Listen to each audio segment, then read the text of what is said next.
So, hey guys, it's Olga and welcome back to my YouTube channel. So, for today's video, nakikita niyo naman, iba na yung background ko. Ayan, iba na yung background ko kasi nandito ako sa bago naming new room. Sa bago naming new room.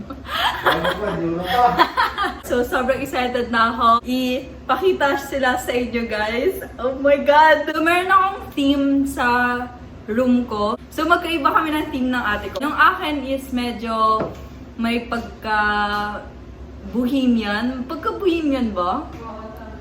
Hindi eh. Parang may pagka-bohemian na industrial, na makahoy, ganon. May mga anek-anek ako ng mga dahon-dahon, ganon. Oh my God! Nakalimutan ko yung dahon-dahon ko.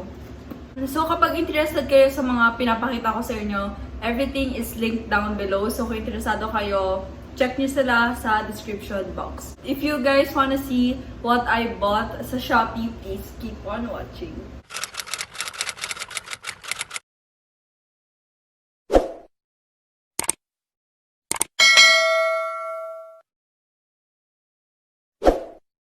So, let's start muna sa school supplies. So, tatlo lang yung binili kong school supplies. Ito yung binili ko, notepad. Mas mahilig ako sa notepad kaysa sa notebook. Yung notebook kasi is yung parang pag-ganon. So, etong notepad is pag-ganon.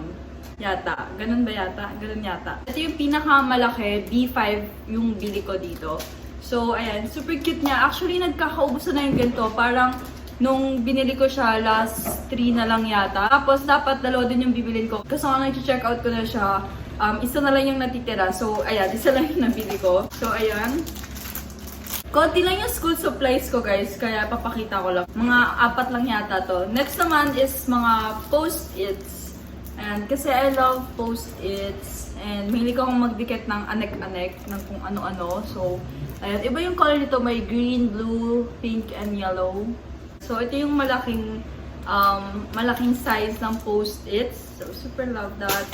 Next naman is itong mga maliliit na post-its. Meron din parang mahaba. And ayan, yung mga M&M na ganyan. Tapos meron din siyang ruler na kasama. Ang awkward kasi nandito yung kapatid ko. Titig na titig siya sa akin. So dito yung tatay ko. So ayan, ayan yung mga maliliit. Kasi mahilig din ako maglagay ng mga post-it sa notebook ko. So, ayan, bumili ako ng dalawa. And medyo manipis siya though. Ayan no, sobrang onti na lang. Kaya dalawa yung binili ko.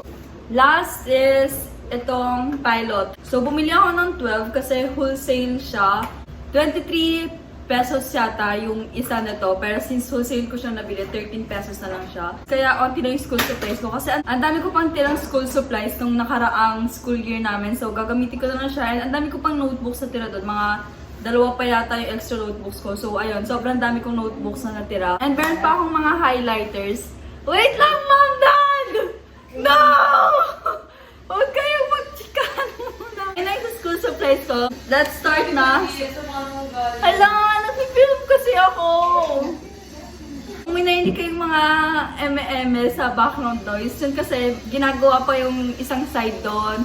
Dami pang ginagawa doon. So, ang ingay. So, kung narinig niyo, I'm so sorry. As much as possible, ang ginawa ko talaga is sobrang mura lang yung mga pinagbibili ko. As in, hanap talaga ako ng sobrang mura. Sa lahat ng nabili ko, 2 item lang yung mahal. So, mag-start muna tayo sa pinakamahal kong nabili. Pero ito yata yung pinaka-favorite ko. Sa lahat ng mga room decor, ito siguro yung pinaka-favorite ko. Ito neon sign na hello. As in, sobrang ganda niya. I swear, mamaya i-on ko siya. Pero, ang bili ko dito is 850. Nag-sale siya. Mga 1K yata yung binibenta na ganito. Pero, 850 ko lang siya nakuha. Girl! And by the way guys, sobrang laki niya. Nakikita niyo ba? Ang laki niya. Sobrang laki niya. Meron din ganito na binili yung kapatid ko, pero mas mahal yung sa kanya and mas maliit. So I think sobrang win-win talaga nung nakuha ko to. Tapos yung packaging niya, yung pagkarating niya sa bayan namin, balot na balot siya. Naka-bubble wrap, naka-box, tapos naka-bubble wrap ulit, tapos naka-bubble wrap ulit. I-on ko tong neon light para makita niyo. Ayan siya! It's so pretty! Violet ba to? Tapos, white na hello yung letters. So, sobrang cute. Super cute niya. And super cute na talaga. Oh my God. Abangan niyo kung saan ko ito ilalagay. Kasi, ganda talaga. Super ganda. Anong gusto mo, brewed coffee? Ito yung ano.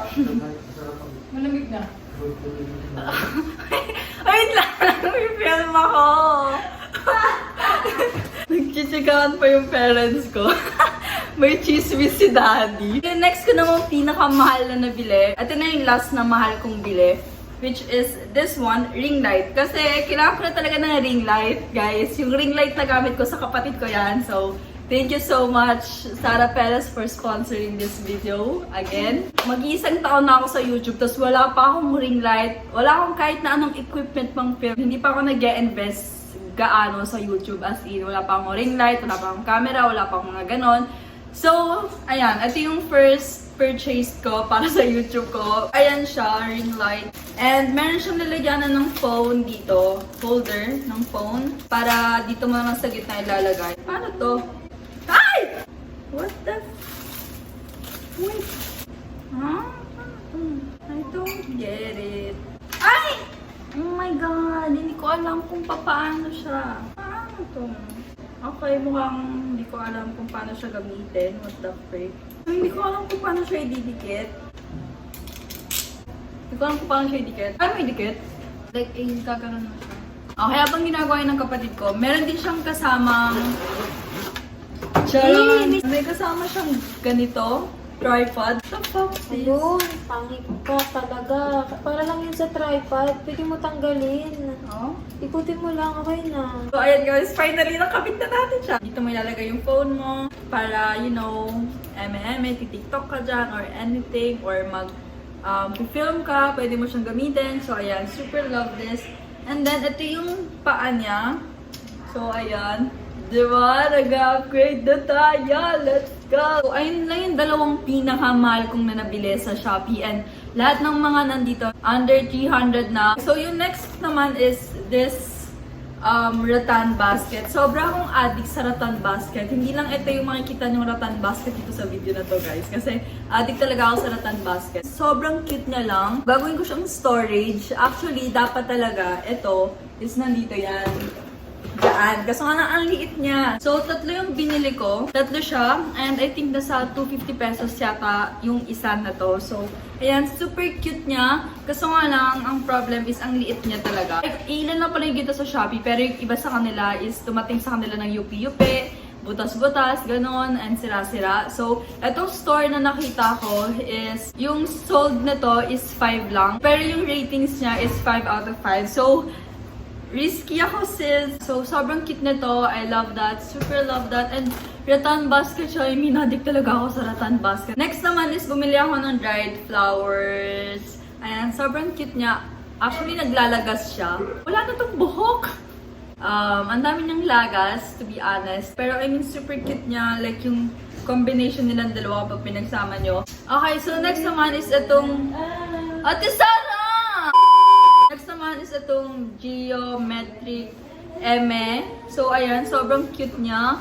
May iba din ako, may lalagay din ako dito kaya ako siya binili. And may butas siya dito. Sobrang cute niya, I swear.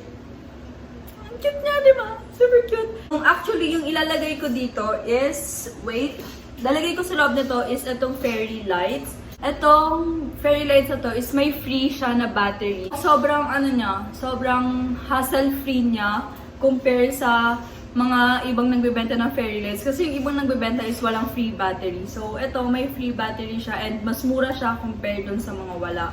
And dito ko siya ilalagay sa loob. Hindi din ako ng alarm clock.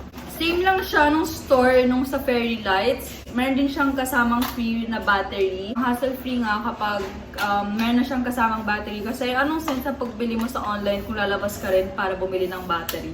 Next naman is rattan basket. Again, ang dami kong binili. Ayan, tatlo silang rattan basket. Pero mas light siya. Actually, iba yung color niya. Baka paintan ko siya kasi hindi ko bet yung masyadong light. Gusto ko medyo may pagka-brownish or dark brown. Mas malaki siya compared dito. Ayun, super laki niya and sobrang haba niya. So, super love this one. Favorite, sobrang favorite ko. Gagawin ko din siyang storage. So, hindi nyo alam kung saan ko siya gagawin storage. Pero abangan nyo sa next kong vlog. Yata. Tapos grabe yung pagkadating niya dito, naka-box pa siya. So, sobrang hindi siya mayuyupe. Alam mong hindi siya pinabayaan kasi naka-box pa siya and all that. So, super cute. Next naman is bumili din ako ng fur. Kaso nga lang, hindi ko siya medyo bet, to be honest. Kasi akala ko, in-expect ko mas malaki siya and mas malaki and mas maganda yung feathery emeru boom boom pack niya. Kasi meron din gito yung ate ko. So, gusto ko yung pagka-furry ng sa ate ko. So, binili ko yung kanya. Pero, hindi ko alam kung saan ko to gagamitin since binili ko na ngayon sa kapatid ko. Next naman is itong mga hook. So, lalagay ko dito yung mga accessories ko kasi ang dami kong mga accessories. So, ayan, meron siyang tatlong kinds. Ito yung first, I think para to sa mga hikaw. Lalagay mo yung mga hikaw mo dyan, dito sa mga in-between. Next naman is this one. Ayan, parang tusok-tusok.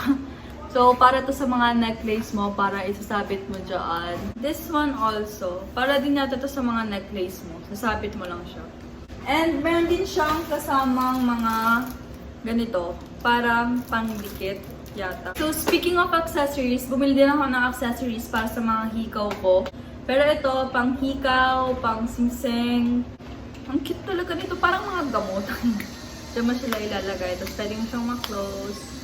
Super love this. Next naman is this one, para to sa CR. Sa shower area namin to ilalagay, sa corner. Dito yung mga shampoo, mga body wash. And then itong hook na to, itong dalawang hook na to is para yan sa mga scrub namin ng kapatid ko, yung mga lupa. Lalagay mo lang siya sa corner and meron din siyang dikitan dito.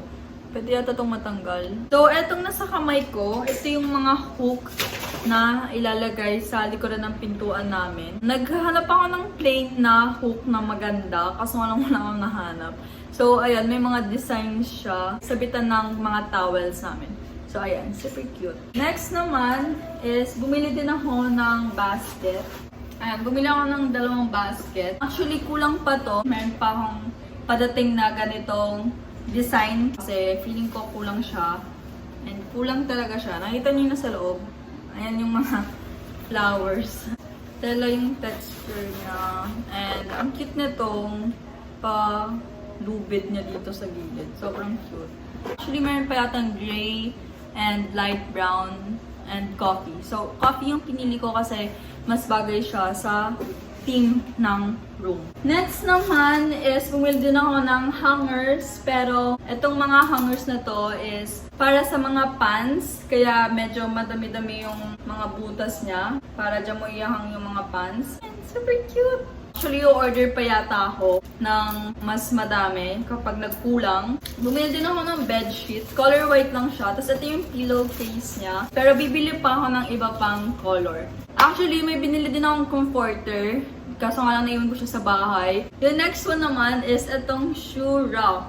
Actually, hindi ko siya lalagyan ng sapatos. Gagawin ko siyang storage para sa mga clothes ko. Yung mga tinupi kong clothes, yung mga pambahay, mga ganon, mga jerseys, dito ko siya ilalagay. Lahat ng mga kailangan itupi, yung mga pants ko na hindi nagkasya dito sa mga hangers, dito ko sila ilalagay. So, ayan. That's it for this video. I really hope na nag-enjoy kayo dito sa room decor haul ko na to. Sobrang excited na ako na lumipat kami dito sa kabilang room. Abangan nyo yung process ng paglipat namin and ang dami na namin mga ideas na naiisip para dito sa room namin. That's it for this video. Really hope you guys like it and enjoy it. Kapag nag-enjoy kayo, give this video a thumbs up. Don't forget to follow me on all of my social media account. Everything is at Perez Olga with AAA.